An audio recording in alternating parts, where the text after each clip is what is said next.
Hello and welcome to the Enterprise Talk Conversation Series, a peer knowledge resource by the CXOs for the CXOs. Now to our host, Kanika Goswami. Welcome to our podcast on stage with enterprise thought leaders. Today we have as our guest Mr. Chaitanya Rajebahadur. He's the Executive Vice President and Head of Europe for Zensar Technologies. Hi Chai, welcome to the show today. How are you? Hi, Kanika. I'm doing really, really well. Thank you for inviting me for the podcast, and I hope I'm audible. Of course you are, and thank you so much for making time for us. A little about Zensar Technologies. It is a software and infrastructure services company that provides enterprise content management and impact sourcing solutions for businesses. Chai, would you like to add anything more about the company's description, and also would you like to tell us a little more about yourself? Yes, I think it's a lot of people don't know about Zensar, but this year Zensar would be a 100-year-old company, and it's evolved through various avatars. The software business started in 2000.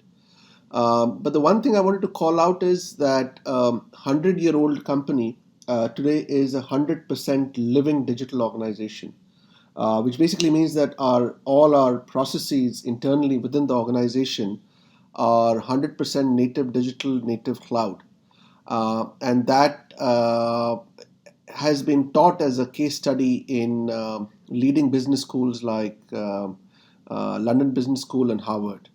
Yeah, so that's a brief introduction about Zensar, but we are having offices globally, 11,000 employees, and I'm a proud Zensarian talking to you today. About me, I have been with Zensar. I've been in the IT industry for close to 30 years. Grew up in Africa, lived and worked in various countries, including in India, Singapore, Australia, Switzerland, and the UK is home away from home for me for the last 22 years. And we have been and I'm very happy to be on this chat with you today. Oh, it's completely our pleasure. I did not know that you were so well traveled. So that's a chat for another time, I'm guessing. But one interesting thing I noted was, Chai, that you mentioned that Zensar, being a 100-year-old company, has completely transformed itself digitally. While we do not have a time to do a longish case study on that, I would really want to know maybe one or two or maybe even three tips that you could give us or share with us. How did you get over the basic challenges of change management in a company that is that old? I'm not asking about technology, that is easy to adopt. The tough part of becoming digital is changing the people, right? And the systems. How did you manage to do that? I mean, just a quick word if possible. Yeah, quick word. I think the most important thing, as you rightly said, putting the technology is easy, but I think what becomes important is the technology which gets deployed has to be easy to use. And human experience led transformation is what we take to the market, and that's a similar principle we applied for ourselves. If technology can be used, with two clicks to serve a purpose, the change happens. I'm not saying that the change happened for us within day one. It took a while. But if you give tools which are easy to use, then that change is a lot easier, in my opinion. And the reason we wanted to do it to ourselves is because when we went to our customers to talk about digital, we wanted to say that this is what we've done ourselves. So there was that sense of credibility. When we went and spoke with the customers. So when this happened, we did go and talk about change management and our own experiences to a lot of our clients and how things worked for us. So you've not only leveraged it for yourself, you've also helped your clients on that path to do better and less. So yes, learning from experience. Okay, so I will start. Every Yeah, day, coming and every it's a day. continuous process. It's not like it's over and you can close the book there. It doesn't work like that. That's right. So we can start with the first question now. What is the aim of building partnerships, especially the powerful collaboration between the CEO and the CIO, and also the employee buy-in? How do you handle that, and what is the objective of doing that for you? I think particularly post-COVID, the interaction between the CEO and the CIO is the most critical element because from two aspects. One, for any organization engaging with their customers, and for any organization engaging with their employees. Gone are the days when you could walk across the corridor and ask your colleague to sign a document. It's it's becoming extremely important to digitize internal processes and effectively engage digitally with your customers. So the CIO role is becoming an extremely important role. I think some organizations have a CIO and a CDO. Some organizations have CIO and CDO and business delivering some digital projects. Having said that, the CIO role is becoming critical. A lot of organizations we work with, we're seeing that the CIO is getting. Earlier, the reporting used to be to the CFO, but we're changing that reporting happening directly to the CEO. And CEOs are taking, IT digital extremely seriously because if it that provides a competitive edge for any business. So I think it's and that changes the way CIOs operate as well, where CIOs have to put the business KPIs ahead of technology in whatever decision that they take. And I was explaining earlier the experience of what they build, both for their consumers, their customers, and their employees, become extremely important because it's, as you rightly said, Kanika, it's not only a technology, but the ease of use of that technology. So I think the CIO roles are changing, and I meet a lot of my friends who are CIOs, and business metrics, ease of use, and having business priorities at the key, of everything they do is the change I'm seeing. Long answer, but CIOs are becoming, critical for any organization. So I was going to say it's not a long enough answer. I'm going to ask you one little tricky thing more. You are saying this changed a lot because of the pandemic, and because the entire working paradigm changed throughout the world. What if the pandemic had not happened? Do you think this kind of a change would have been brought about by a normal evolution of the roles, or do you think the pandemic made it happen? Actually, there are so many experts who say that, right? The quick adoption of digital has become because of the Yes. pandemic. Uh, and there are a lot of people who do mention that, and I tend to agree because uh, our business is growing phenomenally. I mean, if that's a metric to measure, and that growth is primarily because of digital. So that's one metric to prove that organizations are adopting digital post the pandemic a lot more quickly. But the other trend that is happening is traditional IT spend, which organizations used to do on some of the legacy applications. That is coming under a lot of cross pressures. So on one side, organizations want to reduce their as is spend on some of the legacy infrastructure and applications, and on the other side, use those savings to invest in their digital initiatives. Right. Now, how do you think an enterprise can reduce friction by streamlining user experiences, considering the needs of the people while making technical and design decisions? And this question is not only focused for your clients; it's also meant for your internal clients, the internal stakeholders. I'll give a simple example, Kanika. I mean, there's a very large consumer company, and they built a marketing platform, and they spent millions and millions of pounds on it. And their marketing and sales colleagues were just not using that tool. So it was basically a beautiful technology, implemented well, tested really well. However, the user experience was not taken into account. So all the investment which was made was basically not being utilized. Um, and and then we were engaged to figure out how the adoption can be done faster, and just by using a few things around research, around using human-centered design principles, and making it more user-friendly, we saw the adoption increasing a lot. So if that answers the question. So it's not only about fantastic technology, but experience for users plays an extremely critical role for that technology to be successful. Right. I think SAP has played a pretty critical role in the transformation of businesses in your organization.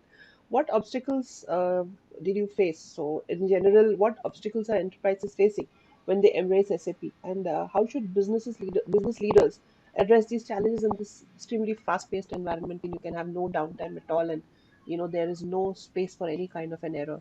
How do you do that? So, I mean, I think SAP is a great tool. Uh, as I said, the experience plays an important role, Kanika, in terms of one using the tool. But I think uh, there's a there's a there are lots and lots of tools across business. So integration with different tools, integrating with different middlewares, integrating with I think so. One is of course from a SAP perspective.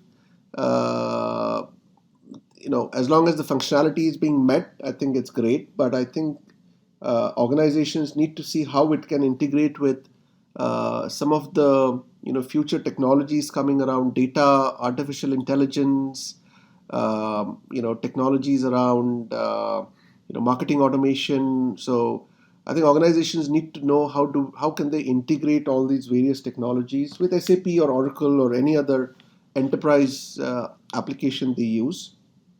And of course, as you rightly called out, how all these integrated enterprise tools give maximum or minimum downtime, and at the same time how effectively these tools can be used in terms of experience. I hope I've answered the question, but I think it's not only a SAP related thing. I think organizations are figuring out how to best integrate their enterprise applications with a lot of new tools coming in data, AI, automation. And then on top of that, how do they enable their cloud journey, make all these enterprise applications talk on a cloud platform. So integration is becoming also very critical between various different business applications. Yes, yes, I completely agree on that and also completely get that. Another side kind of a question which is coming to mind actually is not something we had planned was when you were talking about technology integration and a lot of new things which are coming in like in AI or RPA or stuff like that, there is also a requirement of specialized skills for all of these fields. And with the great resignation which had just surfaced, I think it's still happening in some places. Did you ever face any kind of challenges in terms of skills or talents or people to do that integration well enough so that you stay on track and there is no how should I put this, hurdle to the development or the transformation? You mean in Zensar, if we have faced? Yeah, of course. Yes, yes. Yeah, of course. I mean, I think there are two elements that are happening. I think post the pandemic, there was, Zensar is a very, we're still about 11,000 employees, so still very, we are like a large family. And we probably had one of the lowest attrition rates in the industry for a long period of time because it was that family feel of belonging. Yeah. What happened post pandemic, Kanika, is a lot of people joined us on a Zoom call or a Teams call, and a lot of them. So that integration and the culture of the organization, it's very difficult to do it on a Teams or a Zoom call. However hard our HR tries. So yes, we did have attrition and we did have challenges, but end of the day, we have a very strong DNA of delivering what we commit to our customers in terms of architecture skills, program management skills. Touchwood, we've not had any issues with our clients as such, and we've been planning ahead, expecting certain expectations of attrition, so to minimize that impact. And that's actually helped us, Kanika. Yeah, I mean, when it's an older company, the company culture itself is so, inclusive that people always have some different kind of loyalty feelings for that. So I can completely understand that. But what about the newer technologies? You never faced any challenges for skills for the new technology adoptions, because those are critical for your digital journey, right? So, but you're saying that you did have a good skills. How should I put this group available for you? Actually, what happened, Kanika, is about 5 years ago, we had acquired this awesome company called Foolproof, which does a lot of human experience led design, and it's a design agency which had about 75 people in London. Uh, and the whole objective of that acquisition was, once we acquired them for those skills, the downstream work is all IT in terms of delivering superior products for our clients.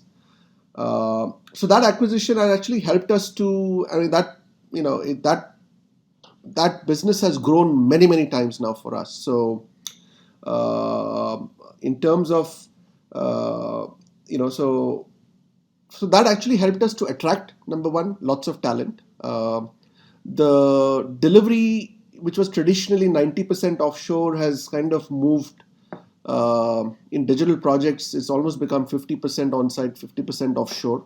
Uh, and we were able to get talent in the UK, in Eastern Europe. So the talent pool has increased in terms of the coverage. And of course, in India, we continue to invest in advance to sustain the growth. So all the decisions we took 2 3 years and even before the pandemic have actually paid off for us. And just as we acquired Foolproof here in the UK, we acquired an awesome asset in Seattle, a similar design firm called Indigo Slate in the US in Seattle. So all the acquisitions we did, about five of them before the pandemic, actually helped us to grow, attract talent, and retain talent post the But pandemic. that's very interesting. A series of very smart decisions which turned out to be lucky for you all over the world. It turned out, yeah, because yeah, I mean, it was, yeah, and I think that business has grown Mm. phenomenally, and just as an offside, I mean, we acquired that entity one day after Brexit happened, so that shows the amount of faith we have in the UK economy. That is great. That's very good to know, and quite a chance if one were to be pragmatic. But anyways, so I would really want to thank you for answering so candidly questions which have not been previously shared with you. Thanks for that, Chai. But now we should go on. So, and this is the last question. In your opinion, apart from digital expertise, what is the most critical personality trait or a skill that a leader needs today to perform, best as a leader, as well as a company, as a face of the company, as well as to the market? What do you think would be, I mean, if you put yourself in that position and tell me, that would be wonderful. What do you think is your biggest strength that keeps you and Zensar up? I think, I mean, you see quotes of all the famous people in terms of leadership quality and leadership skills, and I think those are still the same, right? You have to build a strong team. You have to build a strong team who have a shared purpose and shared vision for what they want to do for the company. You have to provide a safe environment for people to work in, question, um, and you have to give individuals an authority and empowerment to do things. There can be mistakes, but people should feel safe that they should will not be punished if there are mistakes which are made. And at the end of the day, it has to be a fun environment to work in, and it is work hard and play hard kind of an environment. All of these things. I think for a good leader, I think one skill which I've been practicing for a very long time is empathy. And I think that's the anything that I do, I think what the other person is thinking of. So I guess that's the mantra of all good leaders and all good leaders, which I have learned over a period of time, and have been fortunate to work with some great leaders. And on top of that, it's the culture of the organization as well. I think I just want to point that out, which gives that freedom to people.